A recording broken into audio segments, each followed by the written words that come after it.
राधा वल्लभ श्री श्री हरिवंश महाराज जी।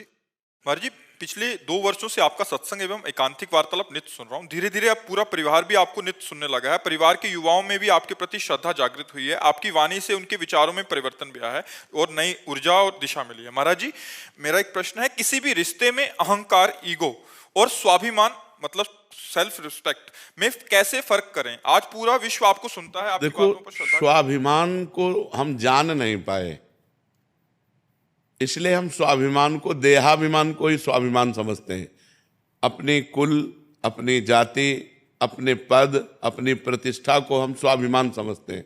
स्वाभिमान शब्द परम पवित्र है, स्वाभिमान की रक्षा करनी चाहिए।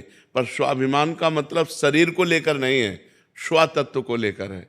स्वतत्व आत्मा को कहते हैं। शंकर सहज स्व रूप संभारा, तो लाग समाधि अखंड अपारा। स्व आत्म तत्व को लेकर के है, भगवत तत्व को लेकर के है। स्वाभिमान हम या तो किसी जाति पक्ष को लेते हैं, या कुल धर्म को लेते हैं, या राष्ट्र पक्ष को लेते हैं।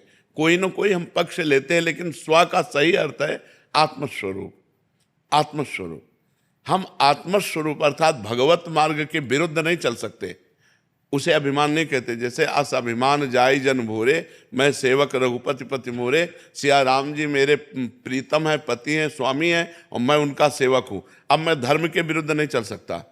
हम अहंकार उसे कहते हैं जिसमें मैं के आगे कोई लगे। जैसे मैं अमु, मैं के आगे जो तत्व, मैं शुद्ध ब्रह्म है, उसके आगे जो शब्द लगता है उसे अभिमान कहते हैं। लेकिन स्वाभिमान जो कहते हैं वो आत्म तत्व को लेकर, स्व आत्मा का नाम, स्व भगवान का नाम है। हम धर्म के विरुद्ध नहीं चल सकते, उसे स्वाभिमान कहते हैं। कि हम धर्म, जैसे जब मुगलों ने आक्रमण किया तो स्वाभिमान की रक्षा के लिए हमारे सनातन धर्मियों ने स्वयं आत्महत्या कर ली, गला कटवा लिया, लेकिन विधर्म को स्वीकार नहीं किया। यह है स्वाभिमान, क्योंकि वो परमात्म तत्व धर्म से लेकर के जुड़ा हुआ है, उसका शरीर संबंध से नहीं है। अगर शरीर संबंध से है तो वो कुलाभिमान होगा, वो जाति अभिमान होगा, वो विद्याभिमान होगा, वो धनाभिमान होगा, वो पदाभिमान होगा। ये निंदनीय है, ये धर्म की तरफ से निंदनीय है। लेकिन अपने धर्म के लिए, जैसे अब हमारा धर्म है सनातन, अब सनातन धर्म हमारा स्वाभिमान है, लेकिन सनातन धर्म कितना महान है इसको देखना होगा। सनातन ब्रह्म है, सनातन वायु है, सनातन पृथ्वी है, सनातन जल है, सनातन श्री कृष्ण है, सनातन श्री राम है। हम अपने इस धर्म के पालन के लिए प्राण त्याग देंगे तो हमारी सद्गति हो जाएगी। स्वाभिमान जागतिक प्राकृतिक प्रपंच को लेकर के नहीं,